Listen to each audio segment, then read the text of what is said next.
All right, Lunch and Learn community, I'm excited, guys. And I don't get excited. I'm joking. I do get excited. But like, I have a special guest on this week's episode of Medicine Mondays. Again, obviously, you know who I am, Dr. Pierre, favorite board certified internist, host of Medicine Mondays, the Empower Yourself for Better Health series, Real Physician Reacts, and amongst a slew of other things. But I am very fortunate enough to say that I'm actually talking to a special guest that is like trumping me in the amount of side gigs that she has in comparison to her quote unquote day job, right? Like it's like amazing. Again, and I'm not gonna do it any justice. So let me just read a quick little bio so we are fully aware of what's going on and who we are talking to. So I have Dr. Cindy M. Duke, America's only dual fertility and expert and virologist. She is highly accomplished Johns Hopkins and Yale trained physician, scientist, entrepreneur, blogger, podcaster, motivational speaker, philanthropist, content creator, and influencer who speaks and writes about issues as they relate to life, health, fertility, female empowerment, and international telemedicine. Dr. Cindy, thank you for joining the show, the podcast.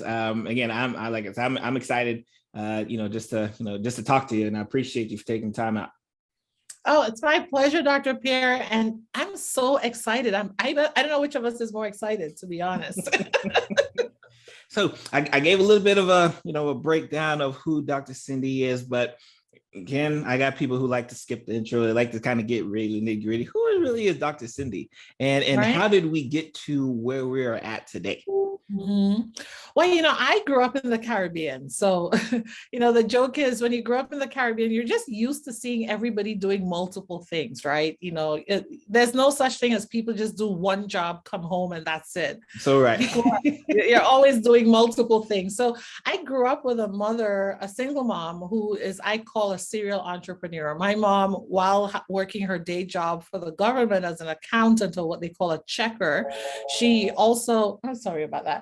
She also had a hair salon. She's a licensed cosmetologist who trained in the US. She had a restaurant. Yes. And she had a boutique, and so always busy.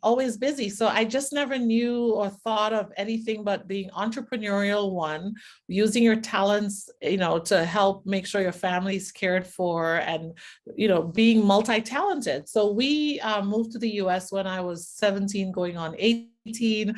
I went to college in New York City, went to school and grad school because I quickly realized I always knew I wanted to be a doctor long before we moved to the US. But I got to college and realized I wanted to be a physician and a scientist. I love asking questions, love, designing experiments to answer questions and hypotheses. So I applied into the MD PhD program when I applied to medical school, and ultimately started medical school in upstate New York, which is Rochester, New York. So I was there for 8 years, where I earned my medical degree.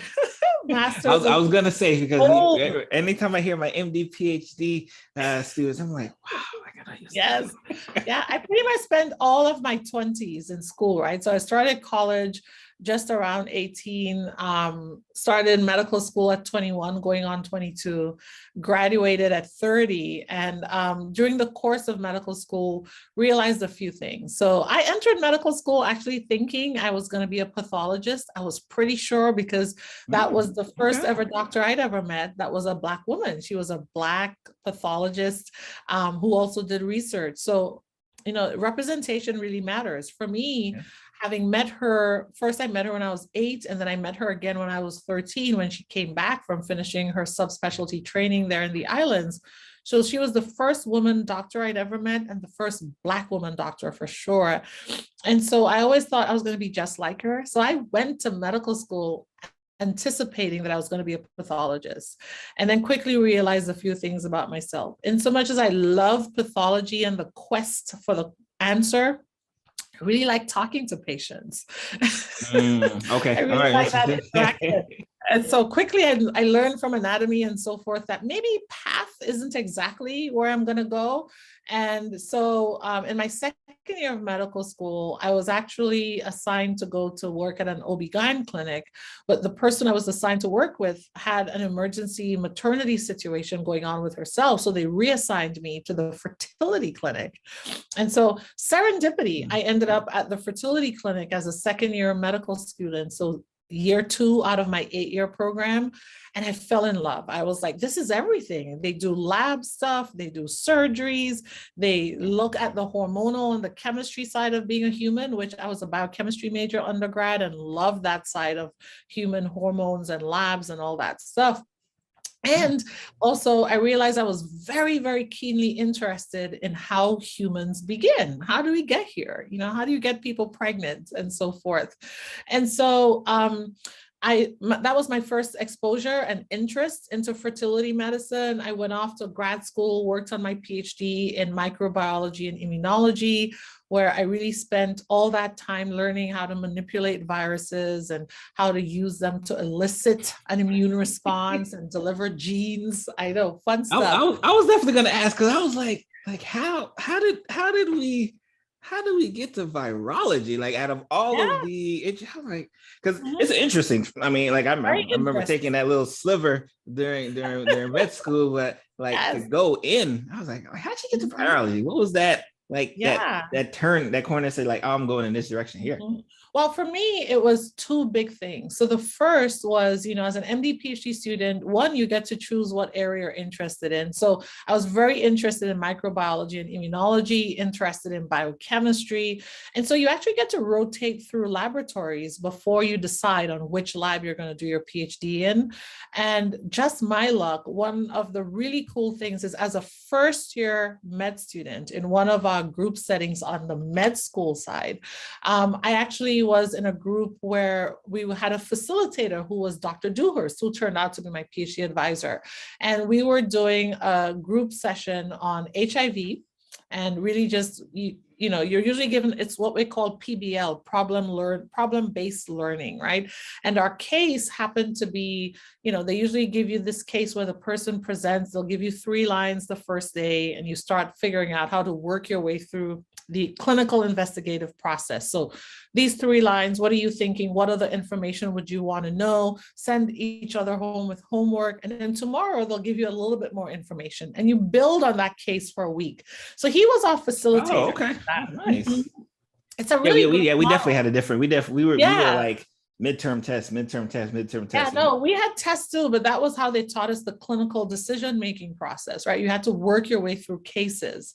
And so during the course of doing that, he was our leader for our group, which meant we were medical students, but here we were with a PhD virologist running our particular group.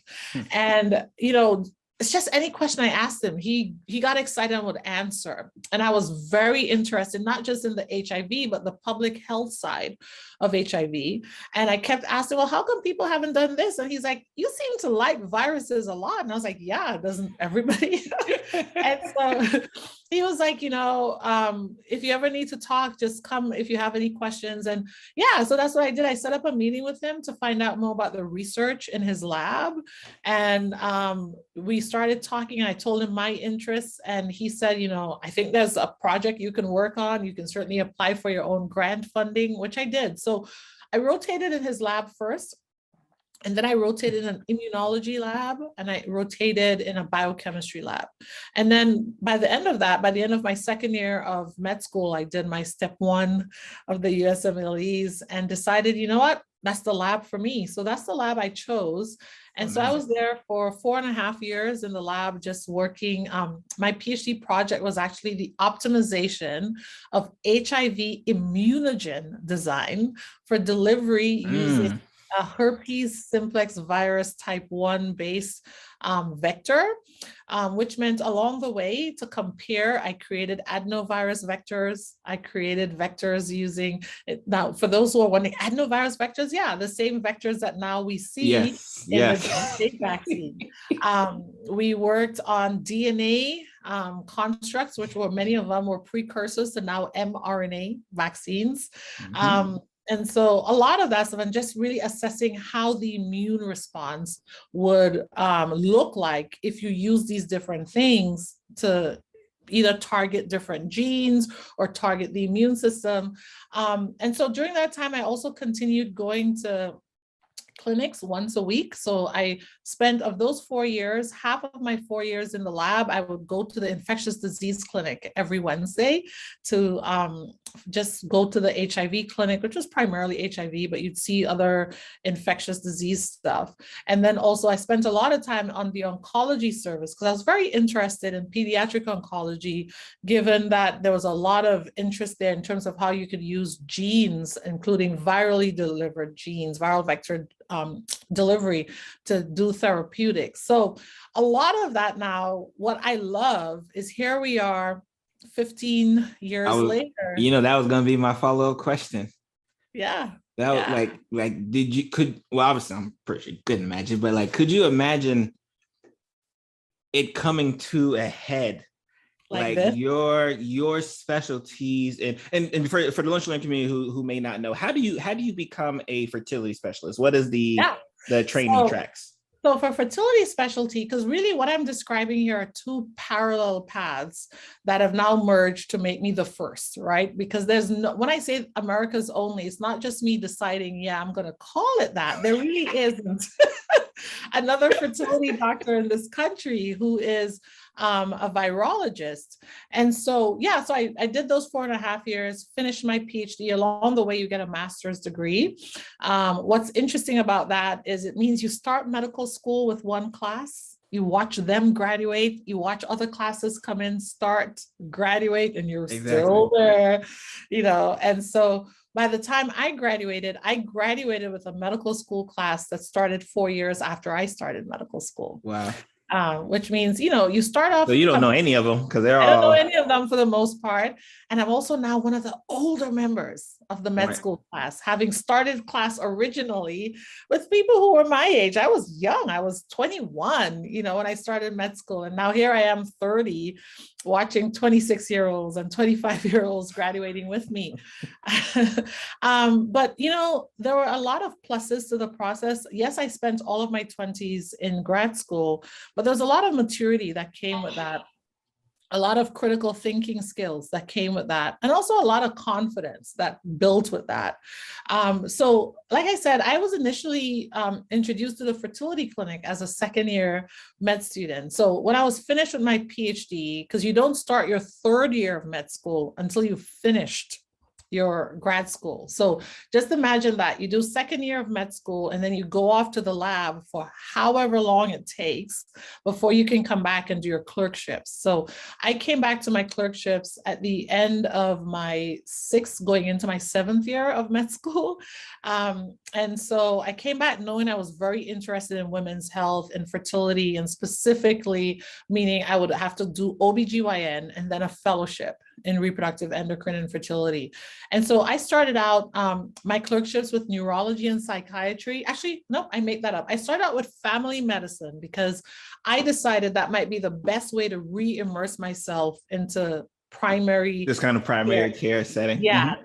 I figured because we don't have a required family medicine clerkship, but I chose to do an elective first because I wanted that, family medicine, where I went to medical school, is the whole residency was based over at one of the community hospitals. So not the main campus hospital for the med school, but at a community hospital. But what was cool about that is they literally had a family medicine in-service and outpatient service as well. Oh, nice. I love it. Which is nice. So it meant for my elective, I got to spend time in the hospital and also in the clinic, which was a great reminder of this is how it works in the clinical side. Because I just spent 4.5 years being in the lab, right? Scientist. Yeah. And here's the real kicker, Dr. Pierre. So I came back and my chief resident was actually one of my med school classmates.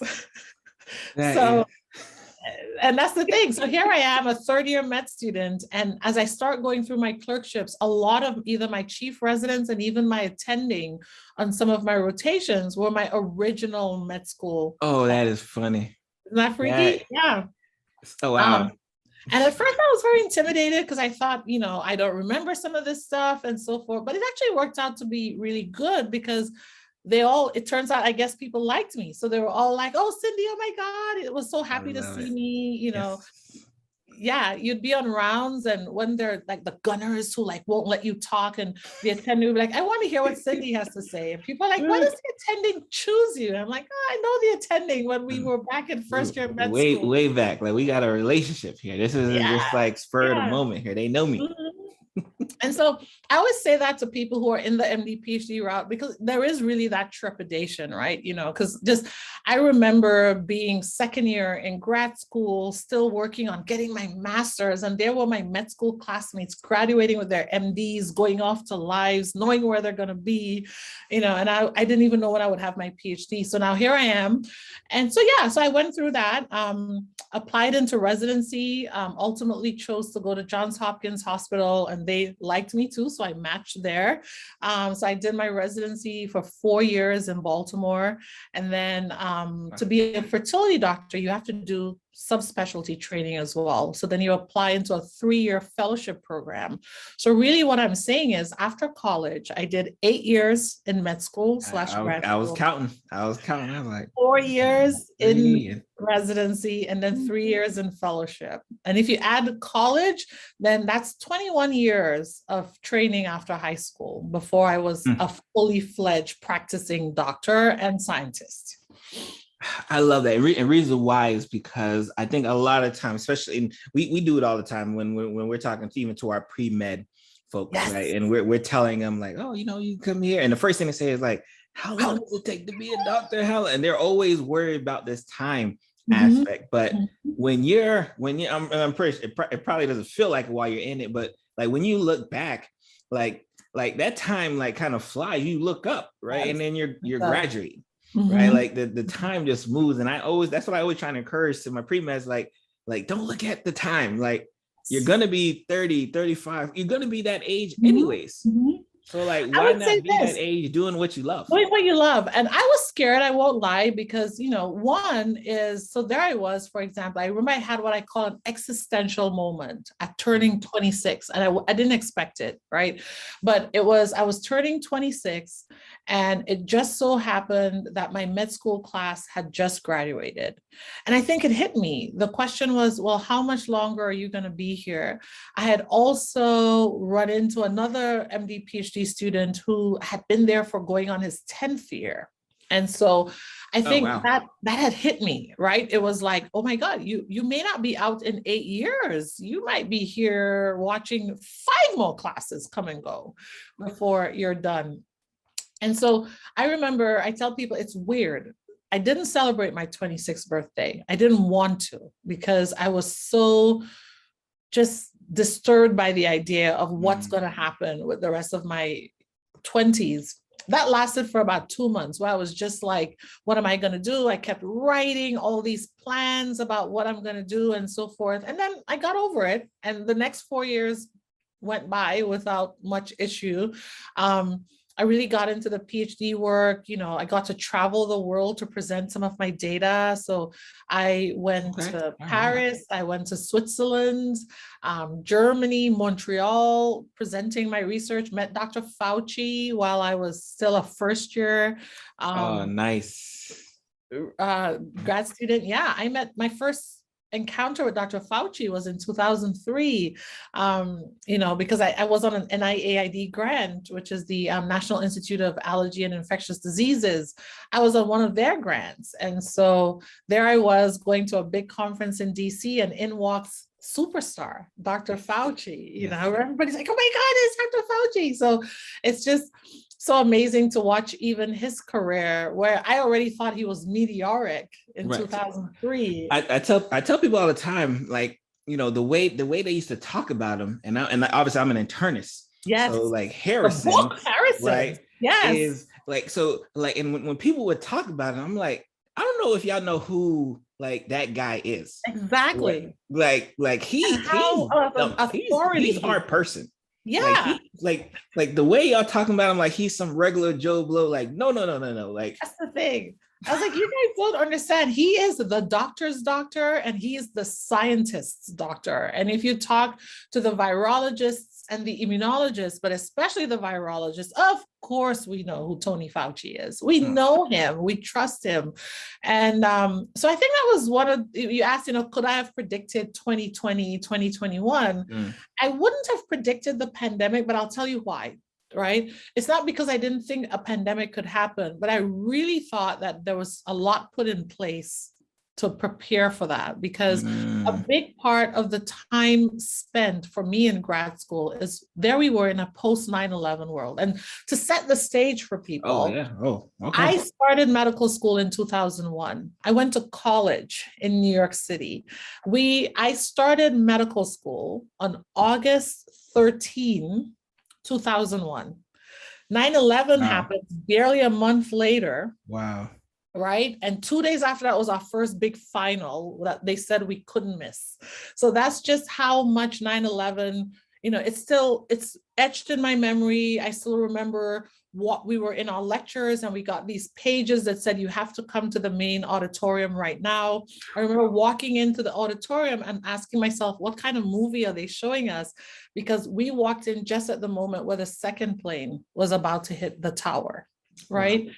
And so what that meant was by the time I got to grad school 2 years later as a virologist, bioterrorism and biowarfare was a big thing. I was gonna ask, was that like? It was a big thing, right? Everybody had to be taught. Every conference we went to, we discussed these things. We talked about the ethics of biological weaponry, especially not just the anthrax that people were hearing about in the news, but really how viruses could become emerging threats, including what was happening as we were encroaching on more and more natural barriers when it comes for animals, right? Because as human beings, we have been encroaching into the natural habitat of animals, which means we're going to be exposed to new infectious agents.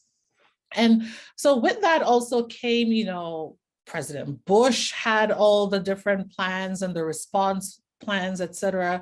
Then followed President Obama in 2008, the briefings. We also got the visits from the FBI to tell us about anti-vaxxers and how to stay safe if you're a lab that's doing research on vaccines and if you're doing research that involves animals. Wow. So I think for me, I thought that we had a lot of things in place that was expected to handle a crisis like that. I thought we had systems in place across the world where countries will talk to each other.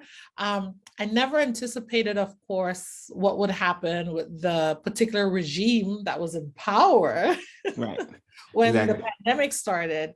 And so discovering one, you end up with a president who doesn't even believe, who actively says that the CDC isn't to be trusted, the World Health Organization isn't to be trusted, Tony Fauci isn't to be trusted. Yeah.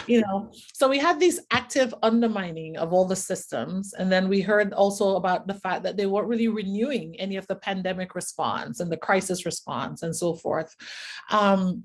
So yeah, I think that's what shocked me the most. So it's not that a pandemic couldn't happen, but the bigger question was the lack of urgency that people put on what we were seeing coming out. So you feel like the preparation was there, but unfortunately because of that regime, the groundwork had been laid. And if you talk to policy experts and bioterrorism and biosafety, because this isn't bioterrorism, I want to be clear, because I know there are people out there who think the virus was made. That's not what I'm saying.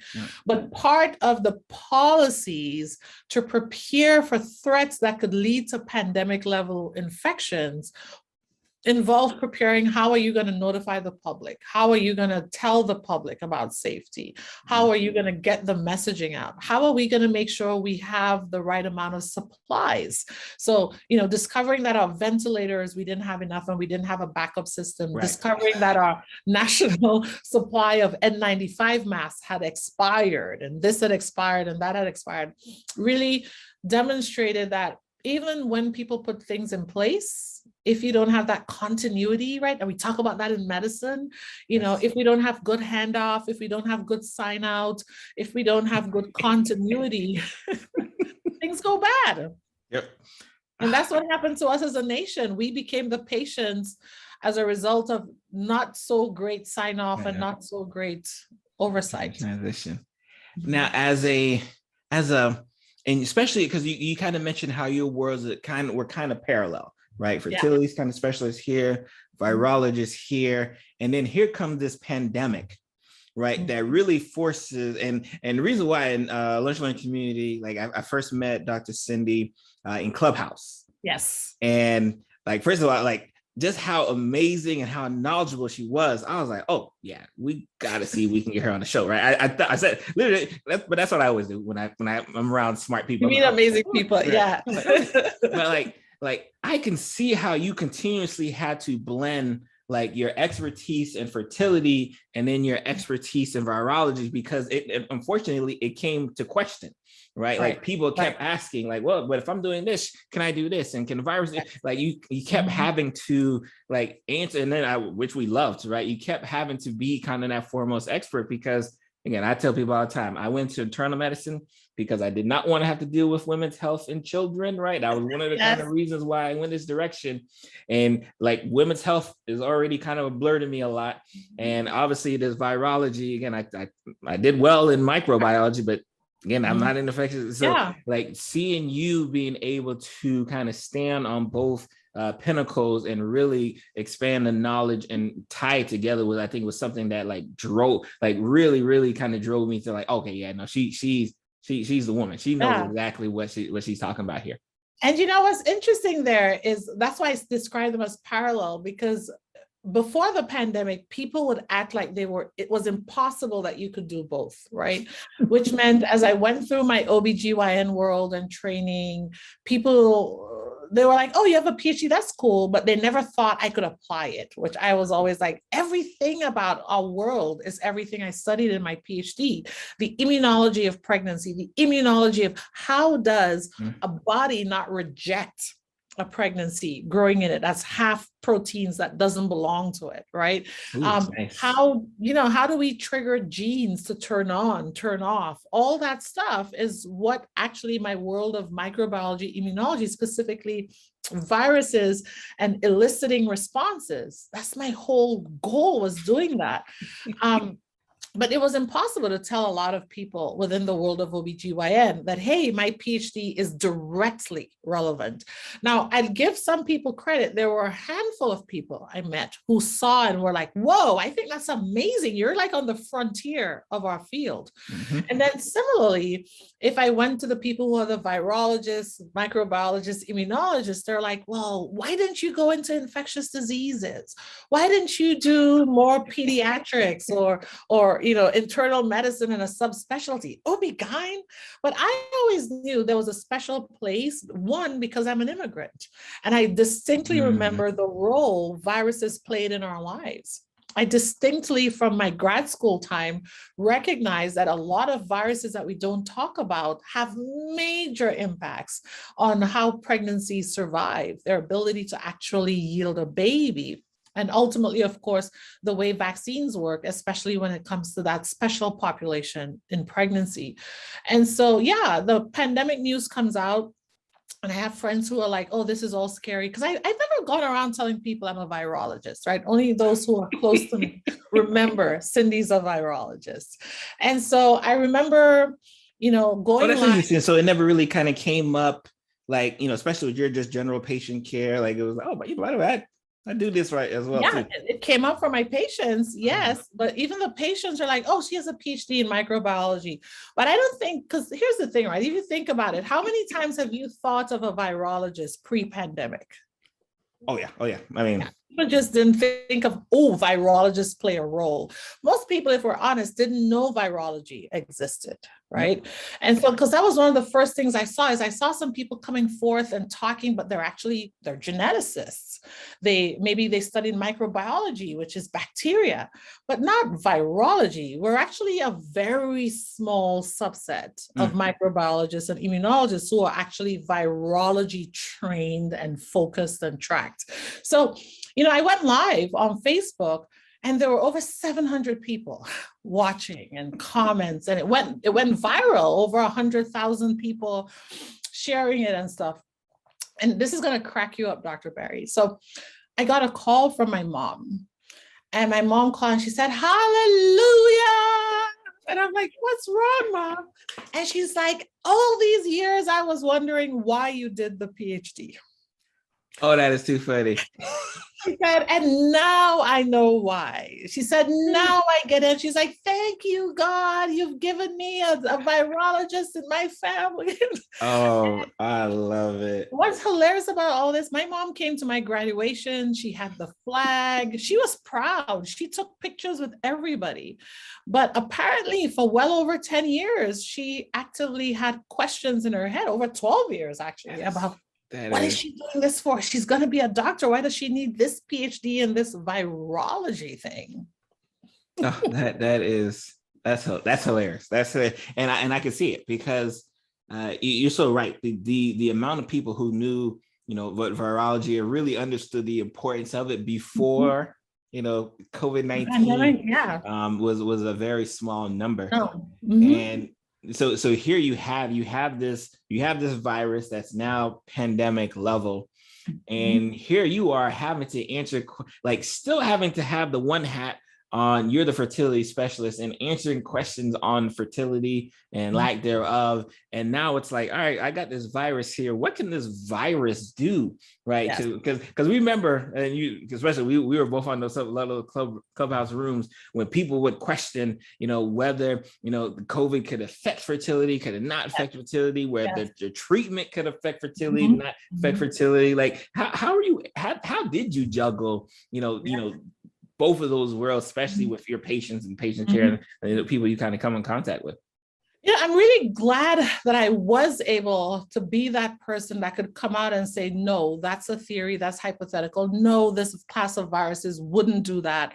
Because the disinformation, you remember, it still is, but then especially, right? Because who could disprove it, Because again, people had never heard of a virologist, far more a virologist who acutely understood hormones and pregnancy and periods and how eggs and sperm come together. That was unheard of. And so, for me, I felt a responsibility to make sure that people got accurate information, a responsibility to make sure that the targeted acts of stoking fear using disinformation didn't actually work. Because what we saw was, it was intended to scare people, right? If somebody tells you that your fertility is permanently going to be damaged by an mRNA vaccine, it doesn't matter how afraid you are of COVID, you're going to say, well, I'm not risking my fertility. And so I needed to come forth and really present the evidence and say, absolutely not. This is not what's going to happen. But by the way, this is just how bad COVID is, by the way, if you get COVID. And I think that was something that, I had learned to become this health communicator years ago, and continuing through the training. Like I said, even when I was on the science side, basic science bench side, I would go to the clinic once a week to see and learn how to communicate and how to correlate clinical with what I was doing in the lab and so forth. And so it was a culmination of 20 plus years. And I like to explain that to people too, because I think sometimes, Dr. Barry, we come across people who they don't know us from Adam, right? But they just assume, especially because we're in these beautiful mocha chocolate skins, that we just can't possibly have the knowledge that they assume they have from a Google search.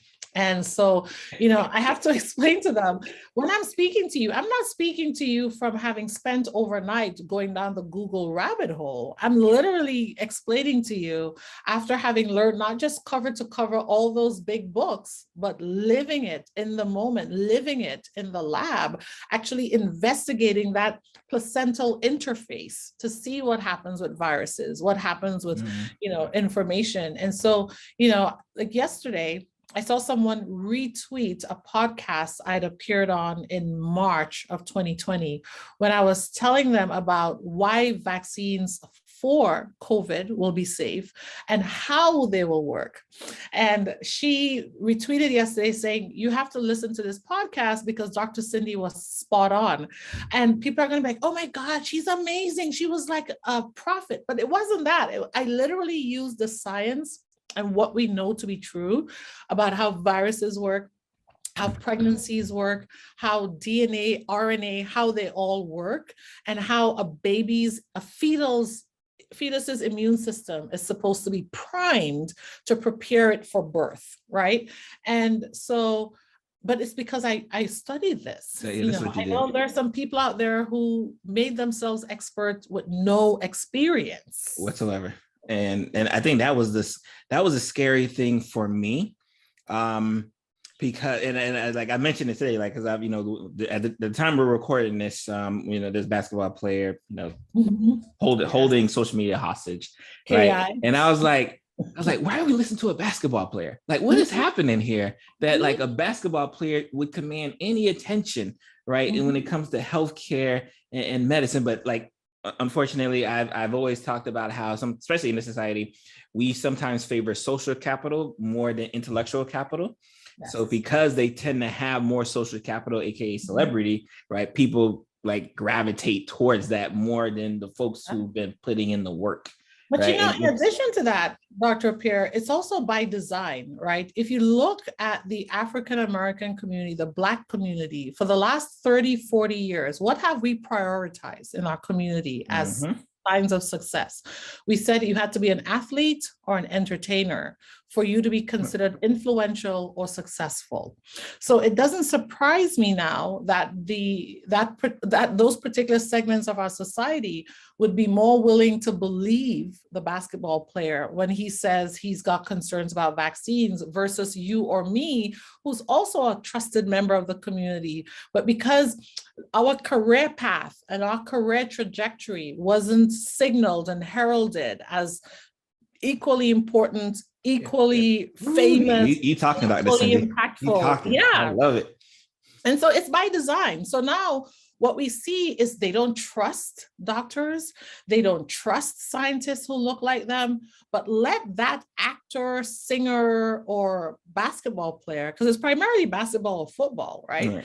I'm not even sure if a Black baseball player came out and said he didn't want a vaccine that they'd care. Not even sure. What do you think? You think they'll care? I can't think of. Nope, I cannot think of one. No. Nope. If a Black hockey player said he wasn't going to get vaccinated, right? Nope, I can't.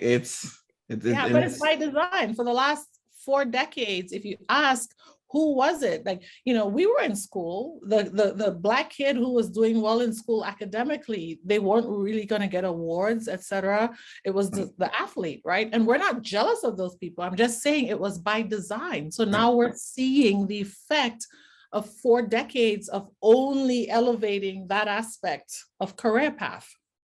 That's all that people respect. Now, do you feel, and because I sometimes say this about my MPH, my Master's in Public Health, that it's really helped me become a better physician because it really allowed me to look at medicine in a different lens. Do you feel like the science background that you have did that as well especially when you start really getting onto the medicine side? Do you feel like you could see some positive parts that you were able to gravitate from the science aspect and then apply it to the medicine? Absolutely. I think one, it taught me patience, right? 4.5 years in the lab with one study after the next failing, not getting the anticipated result. You learn patience. You also learn to really problem solve. And so, it's definitely helped me be able to look at a problem and ask myself, what are all the different ways that can lead me to the answer, or at least the foundational reasons for why I'm seeing this problem? So there's that.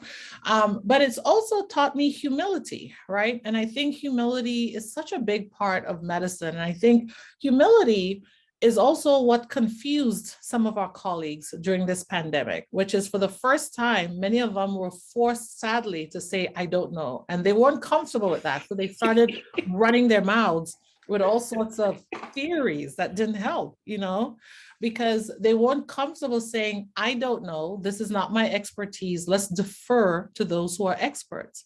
I mean, I certainly found myself watching some people explain virology totally wrong, explain mRNA totally wrong, further confuse, everybody knows, I've got this big pet peeve, which is this use of the word breakthrough infection. Yes. I definitely borrow that. I definitely say, no, there's no such thing as breakthrough. I heard no such thing. And there isn't a single textbook you're going to go into and see the word breakthrough infection in this context. And so, but that was the problem, is people not being willing to accept and admit when their expertise in a certain area had been exceeded by the facts. What I have to ask, right? And because this happens, right? And I talk to my colleagues a lot. What I've always felt, especially when we talk about this disinformation, really, especially, I don't even want to call it a misinformation age, because there's really a lot of disinformation happening, is that a lot of my colleagues won't get up and say, like, no, like, that's wrong. Like, they shy away from social media. They shy away from educating. But clearly, I read your bio earlier. Clearly, you took it head on. Now, again, I don't know if you also picked that up from the science background, but why is it that you felt like, no, I also need to, turn that camera on, hit live, right? Because you're a blog writer, you do all, like, why did you feel you need to do that extra? Because you could have been the foremost expert chilling, right? And you still would have been the expert even if you never wrote a blog. Yes, that's true. I would tell you it's multiple layers.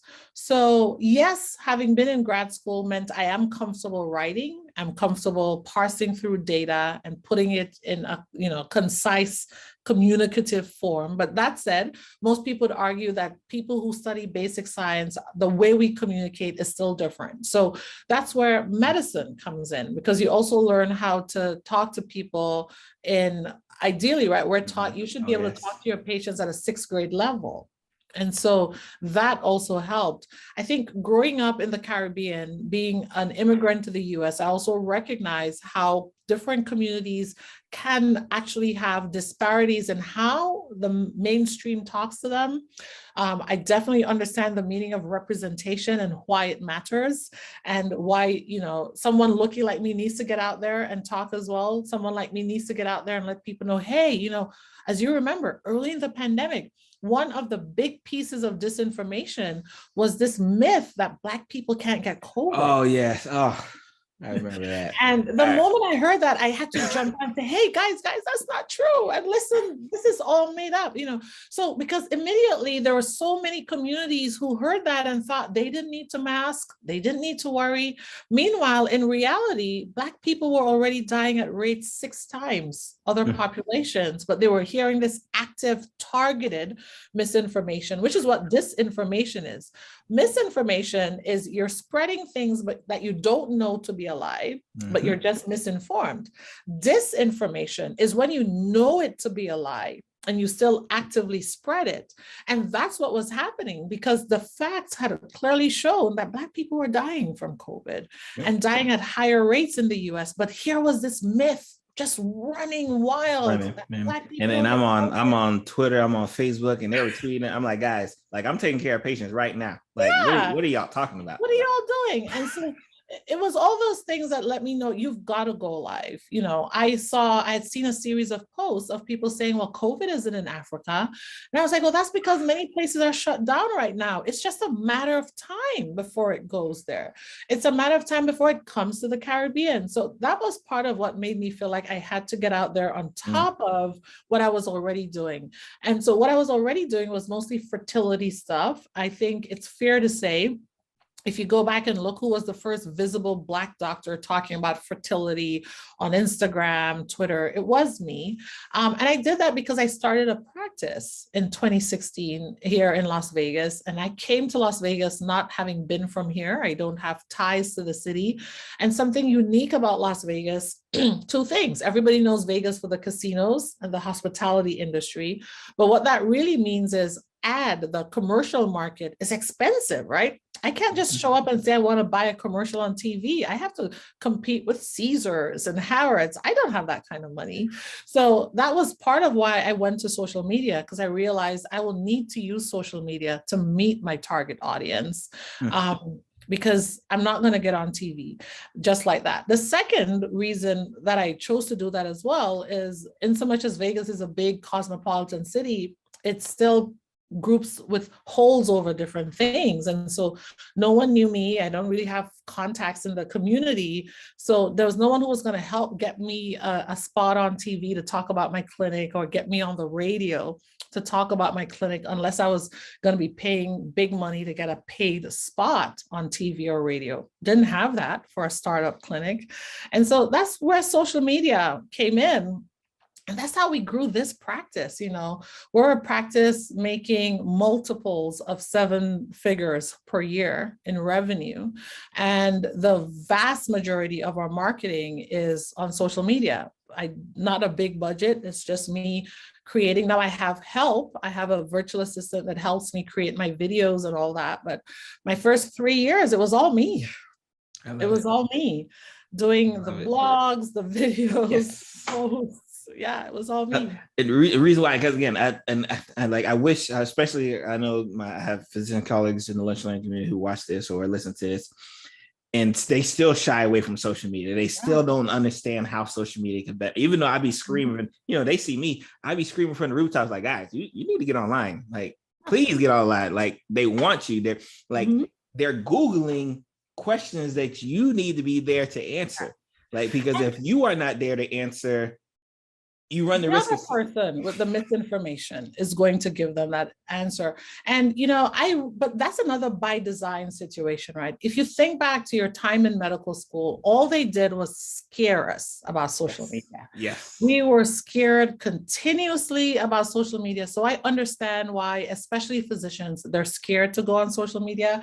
So what I say is you apply the same ethics, right? Social media is no different from what you do in your clinic, no different from what you'd say in your clinic. And for me, that's one of the things I kept going, right? I apply the same ethics to my time on social media. I don't chase the numbers. So yes, I have a pretty big following now on most platforms, but it's not because I purchased, nor did I ever feel like I have to compromise my values on these platforms. I just give good information. And if I'm busy, I'm busy. I can't do it today. So I don't strain myself to the point where I'm working burnt out, working tired. Really, like you feel like you have to do it. Like, no, I'm doing it because. Yeah. So I think that's what scares some other people. They're like, how do I find the time? I'm not going to have the time. You do it when you can. If you need time off for your vacation, you go on your vacation, So that, I think that's the first thing, but also just to acknowledge that the fear is by design. They spent a lot of time scaring us about social media.